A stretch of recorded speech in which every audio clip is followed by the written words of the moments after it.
Hello बच्चों, चलिए प्रश्न को पढ़ते हैं। किसी मीटर सेतु की दो भुजाओं का प्रतिरोध 5 ओम तथा R ओम है। जब प्रतिरोध R के समांतर क्रम में R ओम का एक अन्य प्रतिरोध संट लगा दिया जाता है तो नया संतुलन बिंदु 1.6 L1 पर प्राप्त होता है। प्रतिरोध R का मान होगा हमें बताना है। यहाँ पे विकल्प दे रखा है A, B, C और D। बताना इनमें से कौन सा विकल्प सही होगा।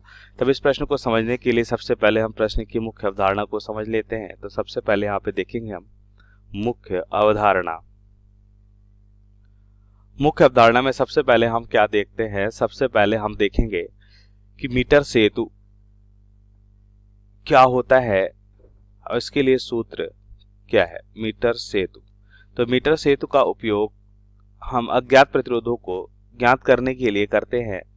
और इसे एक चित्र के माध्यम से देखें तो यहाँ पे हम देखेंगे, मान लेते हैं एक प्रतिरोध R1 है, एक प्रतिरोध R2 है और इससे हमने एक तार AB से जोड़ दिया है। ये तार AB जो है यहाँ पे इसकी लंबाई कितनी है, 100 सेंटीमीटर होती है। इसकी लंबाई कितनी है, यहाँ पे AB तार की लंबाई 100 सेंटीमीटर है। और इसके साथ एक बैटरी हम लगा देते हैं, इसके साथ एक परिपथ में बैटरी हम लगा देते हैं। तो ये हमने एक बैटरी यहाँ पे लगा दी।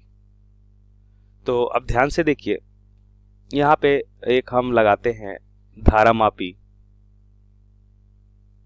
और यहाँ पे लगा होता है जॉकी। अब क्या करते हैं, देखिए यहाँ पे एक ज्ञात प्रतिरोध मान लेते हैं R1, एक अज्ञात प्रतिरोध मान लेते हैं R2। ये अज्ञात है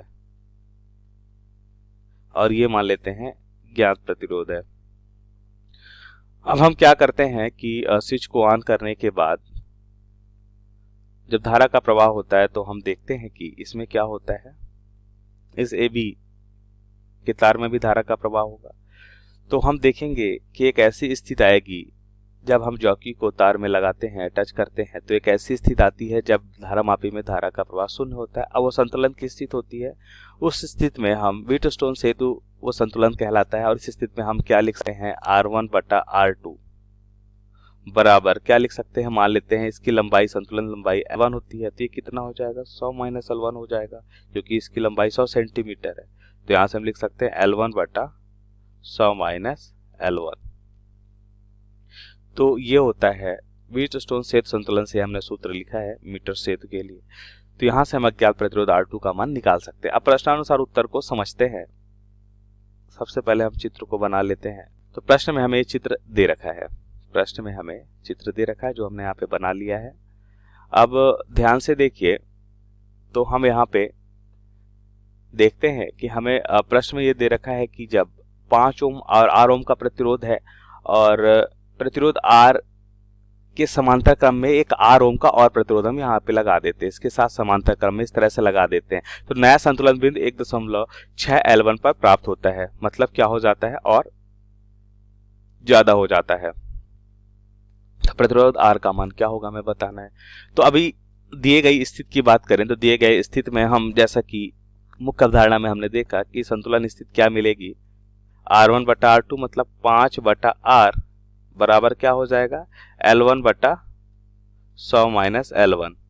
अब दूसरी स्थिति में यहाँ पे हम लिख लेते हैं, पहली स्थिति में हमने देखा, पहली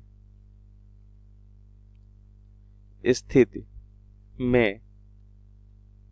अब देखते हैं दूसरी स्थिति में। दूसरी स्थिति कौन सी स्थिति है, जब हम एक और समांतर क्रम में R प्रतिरोध R के साथ लगा देते हैं। दूसरी स्थिति में, तो दूसरी स्थिति में हम क्या करेंगे, अब इसके साथ एक और हम समांतर क्रम का प्रतिरोध लगा देंगे और यहाँ पे हमें क्या मिलेगा, ध्यान से देखिए, 5 अब समांतर क्रम संयोजन है। अब देखिए, अगर समान प्रतिरोध समांतर क्रम में अगर जुड़ते हैं तो इनका तुल्य प्रतिरोध क्या हो जाता है, R/N सूत्र से लिखते हैं। N यहाँ पे प्रतिरोधों की संख्या है।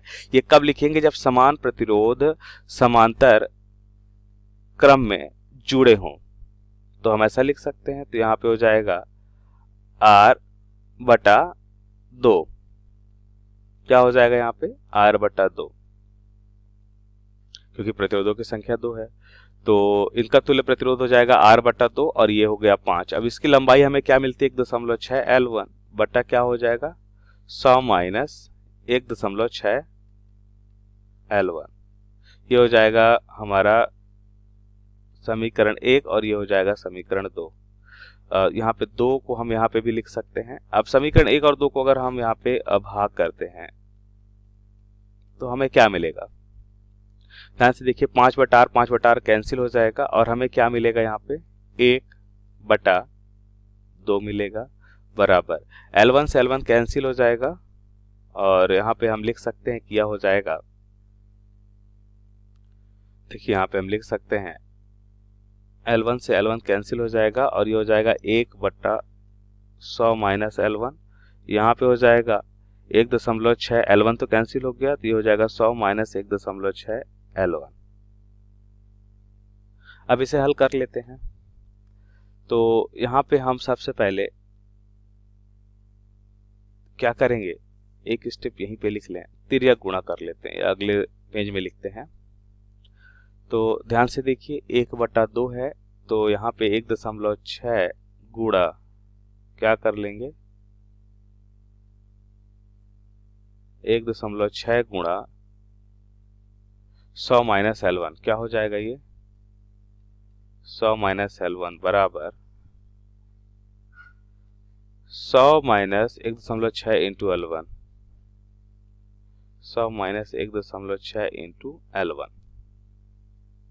हमने क्या किया, तिर्यक गुणा किया है, 1.6 और 100 माइनस L1/2 बराबर 100 माइनस 1.6 इंटू L1, तो यहाँ पे हो जाएगा 0.8 बचेगा, 2 से भाग देंगे 0.8 बचेगा, इसको ब्रैकेट में कर लें।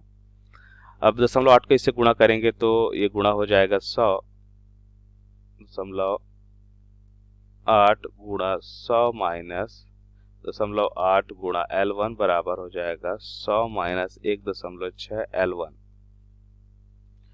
तो ये हो जाएगा 80 माइनस का 0.8 L1 बराबर 100 माइनस 1.6 L1। तो यहाँ पे हो जाएगा, देखिए इसको इधर लाएंगे तो 1.6 L1 माइनस 0.8 L1 बराबर क्या हो जाएगा 100 माइनस 80, ये हो जाएगा 20।